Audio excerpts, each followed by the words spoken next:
ஆயுள் தண்டனை கைதியை வீட்டு வேலைக்கு பயன்படுத்தி சித்திரவதை செய்த சம்பவத்தில் வேலூர் சிறைத்துறை டிஐஜி உள்ளிட்ட 14 காவலர்கள் மீது பதியப்பட்ட வழக்கின் முதல் தகவல் அறிக்கை வெளியாகியுள்ளது. வேலூர் மத்திய சிறையில் ஆயுள் தண்டனை கைதியாக இருந்த கிருஷ்ணகிரியைச் சேர்ந்த சிவகுமாரை சிறைத்துறை டிஐஜி ராஜலட்சுமி விதிகளை மீறி தனது வீட்டு வேலைக்கு அமர்த்தியதாகவும் 4.5 லட்சம் ரூபாய் மதிப்பிலான நகை பணத்தை திருடியதாக தனி அறையில் அடைத்து வைத்து கொடுமை செய்ததாகவும் வேலூர் நீதிமன்ற நடுவர் அறிக்கை சமர்ப்பித்தார்.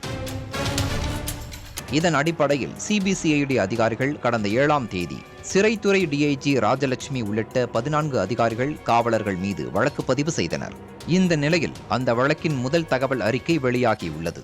அதில் வேலூர் சிறைத்துறை டிஐஜி ராஜலட்சுமி, சிறை கூடுதல் SP Abdul Rahman, jailer Arulkumaran, DIG ராஜலட்சுமியின் பிஎஸ்ஓ ராஜு மற்றும் சிறை காவலர்கள் என மொத்தம் 14 நபர்கள் மீது வழக்கு பதிவு செய்யப்பட்டுள்ளது.